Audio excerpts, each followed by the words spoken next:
الحمد لله العلي العزيز الودود، والصلاة والسلام على نبيه المحمود وعلى آله وأصحابه الذين هم صاحب الصدق والحياء والجود. أما بعد فأعوذ بالله من الشيطان الرجيم. بسم الله الرحمن الرحيم. وما أرسلنا من رسول إلا ليطاع بإذن الله. سبحان ربك رب العزة عما يصفون وسلام على المرسلين والحمد لله رب العالمين.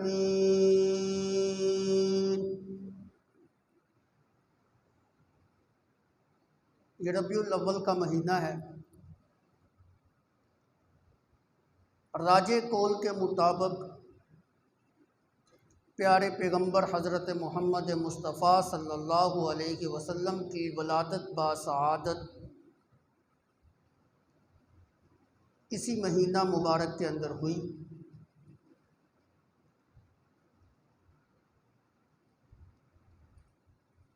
گو کے تاریخوں کے اندر اور مہینوں کے اندر علماء کا بہت زیادہ اختلاف پایا جاتا ہے. 8 ربیع الاول، 9 ربیع الاول، 12 ربیع الاول، 17 ربیع الاول اور ربیع الاول کے مہینے کی آخری تاریخوں کے بھی اقوال ملتے ہیں. بلکہ اختلاف اس قدر ہے کہ مہینوں کا بھی اختلاف ہے. بعض علماء کے نزدیک ربیع الاول کا مہینہ ہے، بعض کے نزدیک صفر کا مہینہ ہے، بعض کے نزدیک رمضان المبارک کا مہینہ ہے، بعض کے نزدیک جیسا کہ شیخ عبد القادر جیلانی رحمۃ اللہ علیہ نے غنیۃ الطالبین کے اندر یہ قول بھی نقل کیا ہے کہ 10 محرم کے دن آپ صلی اللہ علیہ وسلم کی ولادت باسعادت ہوئی.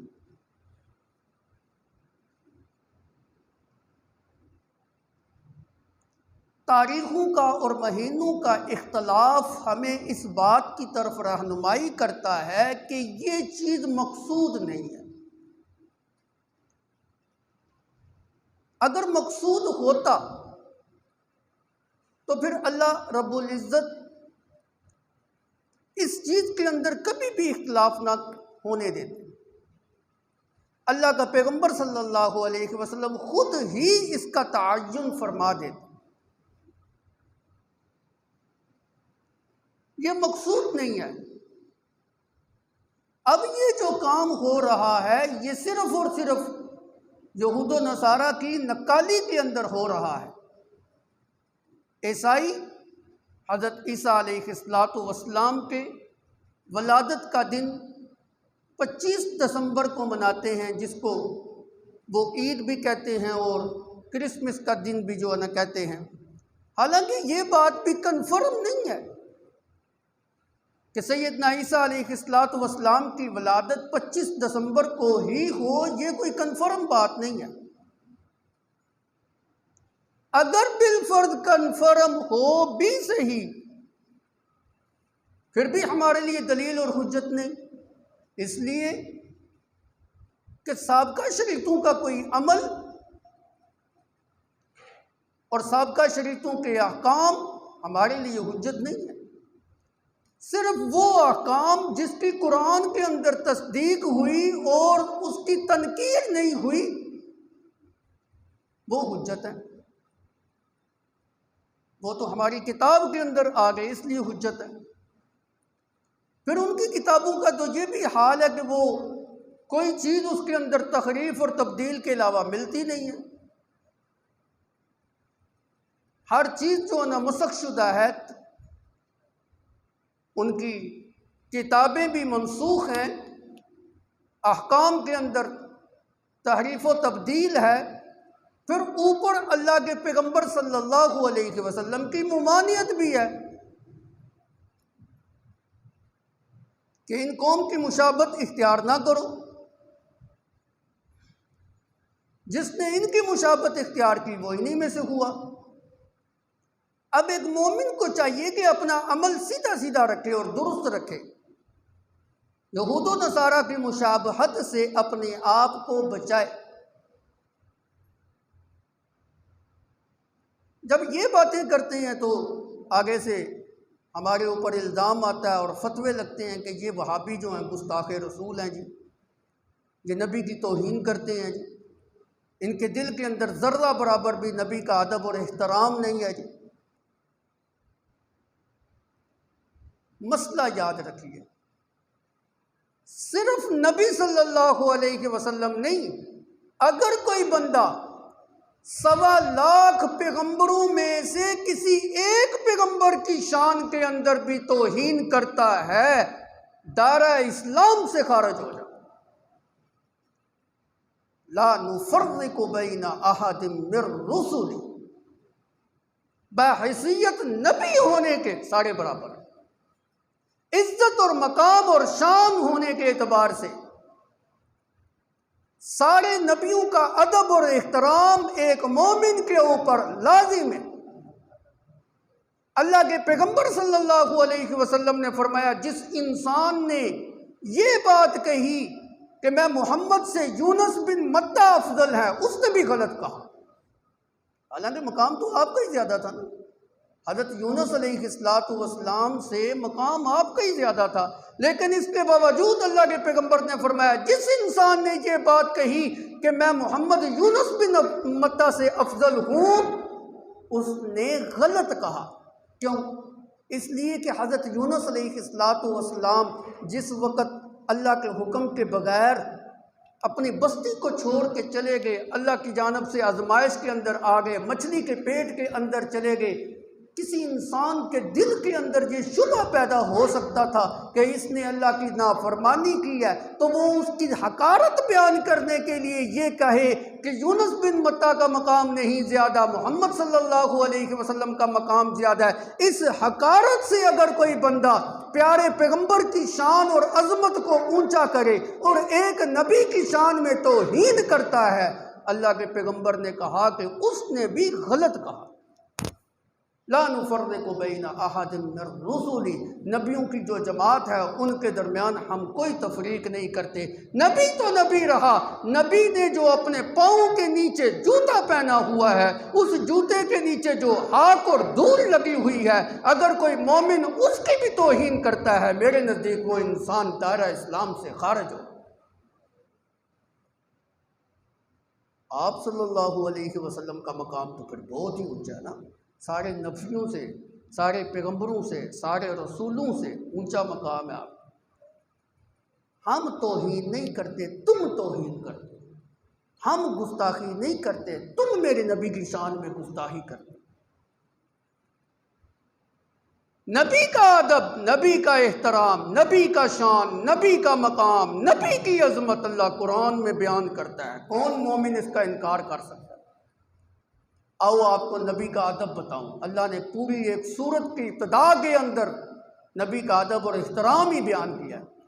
اعوذ باللہ من الشیطان الرجیم، یا ایھا الذین آمنوا لا تقدموا بین یدی اللہ ورسولہ واتقوا اللہ، اے ایمان والو اللہ اور اس کے رسول سے آگے نہ بڑھو۔ ابھی آپ لفظوں کی طرف توجہ کریں نا، عموم کتنا ہے اس کے اندر۔ اے ایمان والو لا تقدموا بین یدی اللہ ورسولہ واتقوا اللہ، اللہ اور اس کے رسول سے آگے بڑھنے کی کوشش نہ کرنا، اللہ اور اس کے رسول سے آگے بڑھنے کے مقابلے میں اتقوا اللہ، اللہ سے ڈر جاؤ۔ یہ نہیں کہا کس معاملے کے اندر اللہ اور اس کے رسول سے آگے نہیں بڑھنا، یہ نہیں بتایا، عموم رکھا۔ ہر معاملے کے اندر، ہر فکر کے اندر اللہ اور اس کے رسول سے تم نے آگے نہیں بڑھنا۔ تمہاری بات اللہ اور اس کے رسول سے آگے نہیں بڑھنی چاہیے، تمہارا قول اللہ اور اس کے رسول سے آگے نہیں ہونا چاہیے، تمہارا فعل اللہ اور اس کے رسول سے آگے نہیں ہونا چاہیے، تمہارا عمل اللہ اور اس کے رسول سے آگے نہیں ہونا چاہیے، تمہارے فیصلے اللہ اور اس کے رسول سے آگے نہیں ہونے چاہیے۔ دنیا کے ہر معاملے کے اندر اللہ اور اس کے رسول کے پیچھے پیچھے رہنا ہے، آگے نہیں بڑھنا۔ اسی لیے مفسرین نے کہا ہے اس کا معنی یہ ہے کہ اللہ اور اس کے رسول کی اتباع اور اطاعت کرو، پیچھے پیچھے پیچھے پیچھے چلو، آگے نہیں چلنا۔ یہ نبی کا ادب نہیں تو اور کیا ہے، یہ نبی کا احترام نہیں تو اور کیا ہے۔ ہر معاملے کے اندر تم نے نبی کے پیچھے چلنا ہے۔ تمہارا فہم اللہ اور اس کے رسول سے زیادہ نہیں ہو سکتا، تمہاری سمجھ اللہ اور اس کے رسول سے آگے نہیں ہو سکتی، تمہاری حکمت اور بصیرت اللہ اور اس کے رسول سے آگے نہیں بڑھ سکتی۔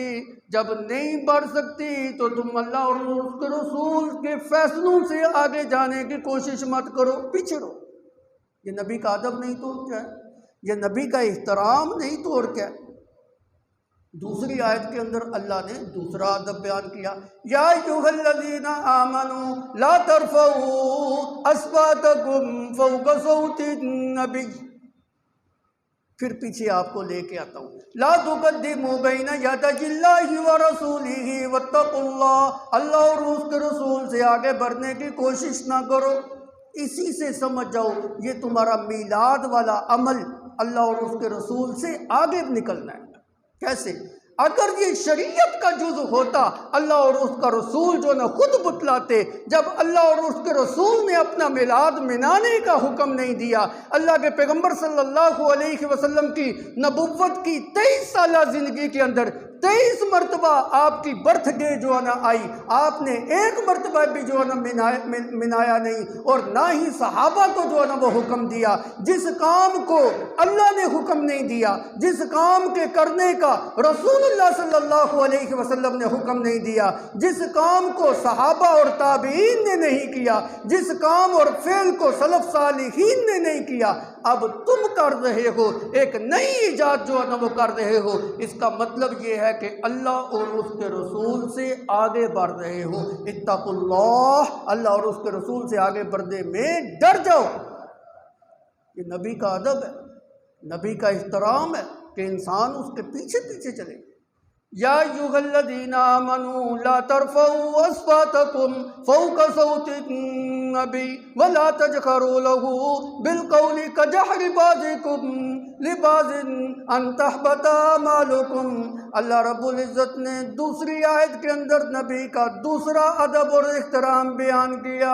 اے ایمان والو، کافروں کی بات نہیں ہو رہی، مشرکین کی بات نہیں ہو رہی، یہود کی بات نہیں ہو رہی، نصارہ کی بات نہیں ہو رہی۔ اگر تمہارا دعویٰ یہ ہے کہ ہم ایمان والے ہیں تو سنو، لا ترفعوا اصواتکم فوق صوت النبی، تمہاری آواز بھی میرے پیغمبر سے اونچی نہیں ہو، اپنی آوازوں کو میرے نبی کی آواز سے پست رکھو۔ اے ایمان والو، جس وقت میرے نبی کی مجلس میں آتے ہو، جس وقت میرے نبی کی محفل میں تم بیٹھے ہوئے ہوتے ہو، تمہاری آواز بھی میری نبی کی آواز سے اونچی نہیں ہونی چاہیے۔ خیال کرنا، اگر کسی انسان کی آواز میری نبی کی آواز سے اونچی ہو گئی، ان تحبط اعمالکم وانتم لا تشعرون، تمہیں شعور بھی نہیں ہوگا، میں اللہ تمہارے عملوں کو برباد کر کے رکھ دوں گا، تمہیں خبر بھی نہیں ہوگی، میں اللہ تمہارے عمل کو ضائع کر دوں۔ اب دیکھیں نا عمل کیسے ضائع ہوتے ہیں۔ عمل تو ضائع ہوتا ہے کہ انسان کفر کرے، شرک کرے، ارتداد کرے۔ جب مرتد بھی نہیں ہو رہا، کفر بھی نہیں سرزد ہو رہا، شرک والا کام بھی سرزد نہیں ہو رہا، پھر عمل کیوں ضائع ہو رہا ہے؟ صرف نبی کی آواز سے اونچی آواز ہونے کی وجہ سے عمل ضائع ہو گیا، کیوں؟ یہاں آواز کا اونچا کرنا یہ اس غرض سے ہے کہ نبی کی آواز دب جائے اور میری آواز اونچی ہو جائے۔ حقارت کی نگاہ سے اگر کوئی ایسا کرتا ہے اگر فطرتاً کسی کی آواز اونچی ہے لیکن نبی کا ادب اور احترام ملحوظ کرتا ہے، وہ مراد نہیں ہے۔ اگر نبی کی آواز کو دبانا مقصود ہے اور اپنی آواز کا غلبہ دینا مقصود ہے تو پھر ایسا بندہ وہ بندہ ہے جس کا عمل ضائع ہو جاتا ہے۔ کیوں؟ اس کے اس عمل کی وجہ سے اللہ کے پیغمبر صلی اللہ علیہ وسلم کا دل دکھا، اللہ کے پیغمبر کو اذیت پہنچی، اور جس نے میں محمد کو اذیت پہنچائی حقیقت کے اندر اس نے اللہ رب العزت کو اذیت پہنچائی، اور جس نے اللہ کو اذیت پہنچائی اور اس کے رسول کو اذیت پہنچائی اللہ رب العزت نے اس کے عمل کو برباد کر۔ نبی کی توہین اللہ برداشت نہیں کرتا۔ یہ بھی نبی کی بے ادبی ہے، گستاخی ہے کہ تمہاری آواز جو ہے نا نبی کی آواز سے اونچی ہو جائے۔ یہی وجہ ہے کہ اس آیت کے نازل ہونے کے بعد سیدنا ابو بکر صدیق رضی اللہ تعالیٰ عنہ پست ہو کے بولنے لگ پڑے، اور حضرت عمر فاروق رضی اللہ تعالیٰ عنہ کا معاملہ تو یہ تھا کہ اپنی آواز کو اتنا پست کر لیا کہ ایک روایت میں آتا ہے اللہ کے پیغمبر صلی اللہ علیہ وسلم کو کہنے لگ پڑے کہ عمر اتنی اونچی آواز سے تو کلام کر کے میں محمد کو سمجھ آ سکے، اتنا تو اونچا بولنا کہ مجھے پتہ تو چلے کہ تو کیا رہا ہے۔ ادب کتنا ہے، احترام کتنا ہے۔ اسی سے ایک مسئلہ جو ہے نا وہ سمجھ لیجئے، نبی بھی زندہ، کلام بھی سن رہا ہے، زمین کے اوپر بھی ہے۔ حضرت عمر آہستہ آواز سے کلام کرتے ہیں، نبی صلی اللہ علیہ وسلم سن نہیں سکتے تو وفات کے بعد کیسے سن سکتے ہیں؟ ہے نا عقل کے خلاف بات۔ دنیا کے اندر آپ حیات مبارکہ کے ساتھ زندہ ہیں، وجود بھی بالکل درست ہے، لوگ آپ سے کلام بھی کر رہے ہیں، بس آواز جو ہے نا وہ آہستہ ہے، اللہ کے پیغمبر کو پھر بھی سمجھ نہیں آ رہی۔ تو جس وقت اللہ کے پیغمبر صلی اللہ علیہ وسلم اس دنیا سے رخصت ہو گئے، وفات پا گئے، قبر مبارک کے اندر آپ کو اتار دیا گیا، مٹی اوپر ڈال دی گئی، آپ کی تدفین ہو گئی، اب جناب وہ سنتے بھی ہیں اور دنیاوی کانوں سے سنتے ہیں، اور جناب اونچا بولو یا آہستہ بولو، دور سے پکارو یا نزدیک سے پکارو، ہر کسی کی ہر وقت سنتے ہیں۔ انا للہ و انا الیہ راجعون۔ ان تحبط اعمالکم، اگر میری نبی کی شان میں تم نے گستاخی کی کہ آواز کو اونچا کیا تو میں تمہارے عملوں کو ضائع کر دوں گا۔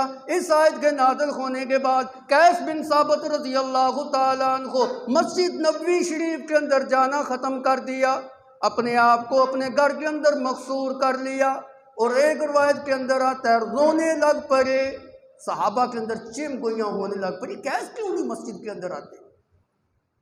صحابہ پوچھنے کے لیے چلے گئے، آپ نے فرمایا میں تو کافر ہو گیا ہوں۔ کیسے تم کافر ہو گئے ہو؟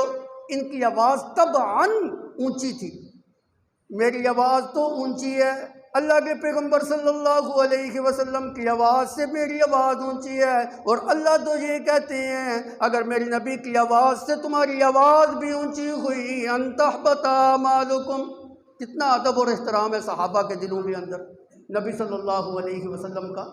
یہ نبی کا ادب اور احترام نہیں تو اور کیا ہے؟ اگلی آیت میں چلو، اللہ کیا فرماتے ہیں؟ ان الذین ینادونک من وراء الحجرات اکثرهم لا یعقلون۔ یہ نبی کا ادب اور احترام نہیں تو اور کیا ہے؟ وہ لوگ جو میرے نبی کے حجرے کے باہر کھڑے ہو کے گلے پھاڑ پھاڑ کے آپ کو یوں کہتے ہیں اخرج الینا یا محمد، اخرج الینا یا محمد، اے محمد باہر نکلیے، اے محمد ہمارے پاس تشریف لائیے۔ ان کا یہ بلانا، یہ بنو تمیم قبیلہ کے کچھ لوگ جو آئے تھے، دیہاتی لوگ تھے، آداب سے واقف نہیں تھے، لیکن اللہ رب العزت نے ان کو بھی ڈانٹا، اور ان کا یہ اسلوب کہ حجرے کے باہر کھڑے ہو کے میرے نبی کو آواز دینا اللہ کو پسند نہیں آیا، ڈانٹا ان کو اور بے عقل ان کو کہا۔ ان الذین ینادونک من وراء الحجرات اکثرهم لا یعقلون۔ میرا پیغمبر جو حجروں کے باہر کھڑے ہو کے تجھے آوازیں دے رہے ہیں یہ بے عقل ہیں، یہ نا سمجھ ہیں، ان کے پاس کوئی علم والی بات نہیں ہے، بے عقلے ہیں، بے شعورے ہیں۔ اکثرهم لا یعقلون، بے وقوف ہیں، ان کے پاس عقل والی بات ہی کوئی نہیں ہے، بڑے چھوٹے کی تمیز ہی نہیں ہے، آپ کو بلا کیسے رہے ہیں؟ وَلَوْ أَنَّهُمْ صَبَرُوا حَتَّى تَخْرُجَ إِلَيْهِمْ لَكَانَ خَيْرًا لَهُمْ، اگر یہ باہر کھڑے رہتے، انتظار کرتے، آپ خود جو ہے نا باہر تشریف لاتے، پھر یہ آپ سے باتیں کرتے، ان کے حق میں بہت زیادہ جو ہے نا وہ بہتر تھا۔ یہ نبی کا ادب اور احترام نہیں ہے تو اور کیا ہے؟ وَلَا تَجْهَرُوا لَهُ بِالْقَوْلِ كَجَهْرِ بَعْضِكُمْ لِبَعْضٍ أَن تَحْبَطَ أَعْمَالُكُمْ، جس طرح تم میں ایک دوسرے کو بلاتے ہو، میرے نبی کو یوں نہ بلاؤ، جس طرح ایک دوسرے کو آواز، یہ نبی کا ادب اور احترام نہیں ہے تو اور کیا ہے؟ جس طرح ہم ایک دوسرے کو اے فلانے ادھر آؤ، کیا نبی کو یوں بلانا ہے؟ یا جس طرح ہم جو ہے نا اپنے ہم منصب اور ایک جیسے عمر کے جو لوگ ہوتے ہیں ان کو آواز دے کے نام کے ساتھ پکارتے ہیں، کیا نبی کو اس طرح بلانا ہے؟ یہ نبی کی شان میں توہین ہے۔ اور بعضوں نے تو کہا کہ نبی کو نام کے ساتھ بلانا ہے۔ اس آیت سے مراد یہ ہے کہ جس طرح تم ایک دوسروں کو نام لے کے پکارتے ہو، نبی کو نام کے ساتھ پکارنا یہ نبی کی شان میں گستاخی ہے اور توہین ہے۔ اس کو توہین سمجھا ہی نہیں جاتا۔ ہمیں کہتے ہو کہ یہ گستاخ رسول ہے، خود تم کیا کرتے ہو؟ تمہارا تو نعرہ ہی یہ ہے، یا محمد کے سوا تم بولتے ہی کچھ نہیں۔ میرے نبی کو عزت کے ساتھ بلاؤ، میرے نبی کو ادب کے ساتھ بلاؤ، میرے نبی کو احترام کے ساتھ بلاؤ، میرے نبی کو ان القابات کے ساتھ بلاؤ جو القابات اللہ نے دی ہیں۔ یا رسول اللہ کہہ لو، یا نبی اللہ کہہ لو، یہ کیا بات ہوئی یا محمد تم کہہ رہے؟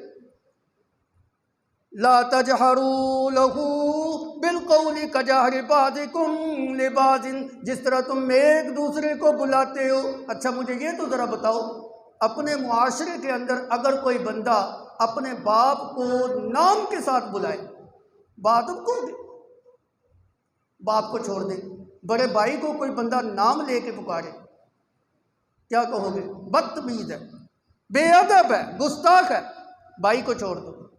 ایک وہ بندہ جو بزرگ ہے، سفید ریش ہے، سفید بالوں والا ہے، بڑی عمر کا آدمی ہے، اس کے مقابلے میں دوسرا بندہ چھوٹا ہے عمر کے اعتبار سے، یہ چھوٹی عمر والا بڑے آدمی کو کیسے ہمارے معاشرے میں کیسے بلایا جاتا ہے؟ چچا جان، بزرگوں چچا جان، ایسے الفاظ کے ساتھ جو ہے نا بلایا جاتا ہے۔ اگر یہ چھوٹی عمر والا اس بڑے کو نام کے ساتھ بلائے، کیا کہو گے؟ بڑا بدتمیز ہے، اس کو کوئی تمیز ہی نہیں کسی نے سکھائی، والدین نے اس کی تربیت درست نہیں کی، ادب اور احترام اس کے دل میں ہے ہی کوئی نہیں، جو تمہارے منہ میں آتا جائے گا کہتے جاؤ۔ نبی کا نام اتنا ہی سستا ہے کہ تم اس کو نام کے ساتھ بلاؤ اور توہین بھی نہ ہو۔ گستاخی کون کر رہا ہے؟ کس کی جانب سے گستاخی ہو رہی ہے؟ تمہارے باپ کو نام کے ساتھ اگر تم بلاؤ، بے ادبی ہے۔ بڑے بھائی کو نام کے ساتھ بلاؤ، بے ادبی ہے۔ کسی بزرگ کو، چچا کو، ماموں کو، خالو کو، عزیز رشتہ دار کو، بزرگ رشتہ دار کو نام کے ساتھ بلاؤ تو بے ادبی اور گستاخی ہے، اور نبی کو یا محمد کہہ کے بلاؤ اور کوئی گستاخی نہیں۔ لا تجہروا لہ بالقول کجہر بعضکم لبعض ان تحبط اعمالکم، جس طرح تم ایک دوسرے کو بلاتے ہو، اگر میرے پیغمبر کو بھی اس طرح تم نے بلایا، ان تحبط اعمالکم، خیال کرنا میں تمہارے عملوں کو کہیں ضائع نہ کر دوں۔ یہ نبی کا ادب نہیں ہے تو اور کیا ہے؟ احترام نہیں ہے تو اور کیا ہے؟ فلا وربک لا یؤمنون حتی یحکموک فیما شجر بینہم ثم لا یجدوا فی انفسہم خرجا مما قضیت ویسلموا تسلیما۔ میں اللہ کو اپنی کبریائی کی قسم، میرا پیغمبر جو اپنے فیصلوں کے اندر تجھے حکم تسلیم نہیں کرتا، اور صرف تسلیم کرنا نہیں ہے، خوش دلی کے ساتھ آپ کے فیصلے کو تسلیم نہیں کرتا۔ اللہ ربک لا یؤمنون، وہ مومن نہیں ہو سکتا۔ یہ نبی کا ادب نہیں ہے تو اور کیا ہے؟ یہ نبی کا احترام نہیں ہے تو اور کیا ہے؟ اللہ اکبر۔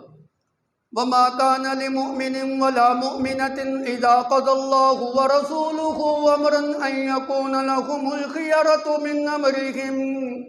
ایک مومن مرد اور عورت کی شان کے مناسب یہ بات نہیں کہ اللہ اور اس کا رسول اس کے بارے میں فیصلہ کر دے پھر وہ اپنے فیصلے کے اندر خود مختار ہو۔ کوئی اختیار اس کے لیے نہیں ہے، اس کے لیے کوئی اختیار نہیں ہے۔ نبی کا اختیار اس کے اوپر جو ہے وہ زیادہ چلے گا۔ یہ نبی کی شان نہیں ہے، یہ مومن کی شان نہیں ہے کہ وہ اپنے فیصلے خود کرے۔ اللہ کے پیغمبر صلی اللہ علیہ وسلم جب موجود ہوں ان یکون لہم الخیرۃ من امرہم، اب اس انسان کو کوئی اختیار نہیں ہے کہ یہ فیصلہ کرے۔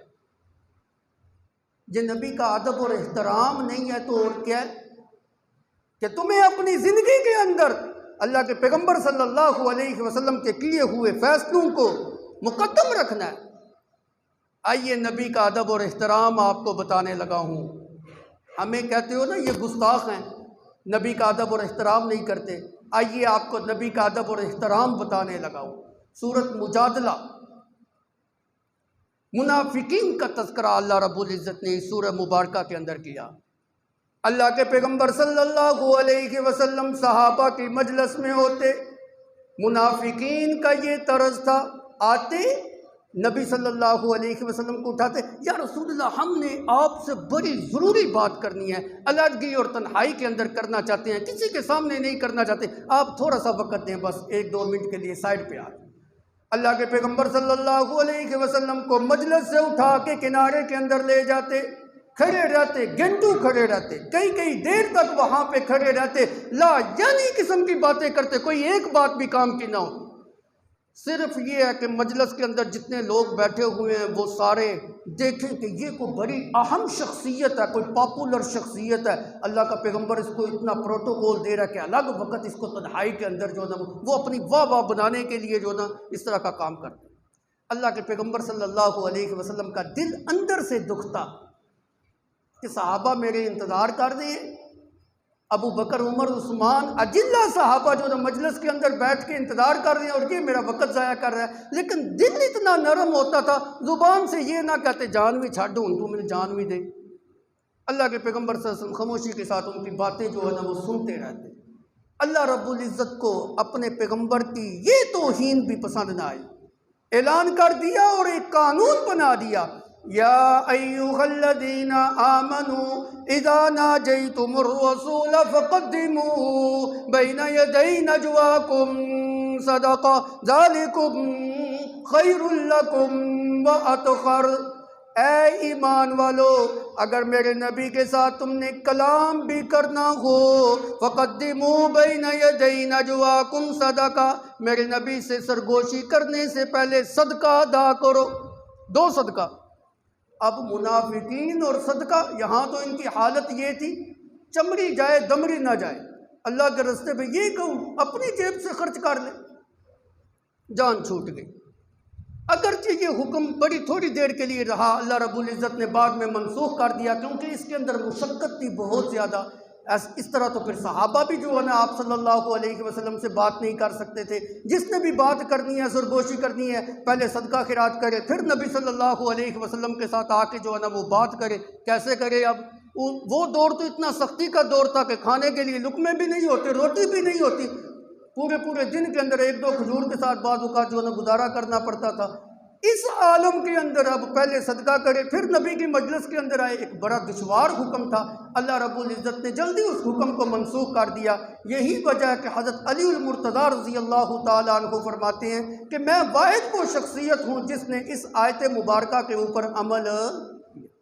تو نبی کا ادب اور احترام تو یہ بھی ہے، اپنی جان سے بھی بڑھ کر میرے پیغمبر کے ساتھ جب تک تم محبت نہیں کر لیتے اتنی دیر تک تمہارا ایمان کامل نہیں ہو جاتا۔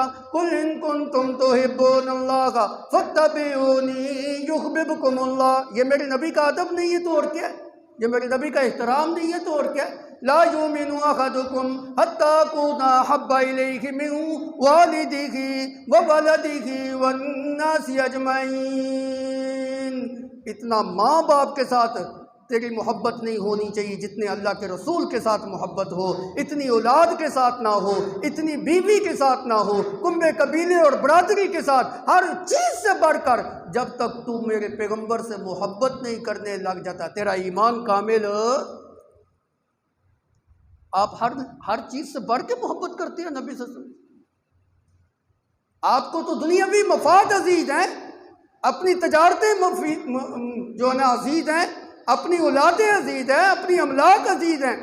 وہ بندہ اتنی دیر تک کامل مومن نہیں ہوتا جتنی دیر تک ہر چیز سے بڑھ کر پیارے پیغمبر صلی اللہ علیہ وسلم کے ساتھ محبت کرنے والا نہیں بن جاتا۔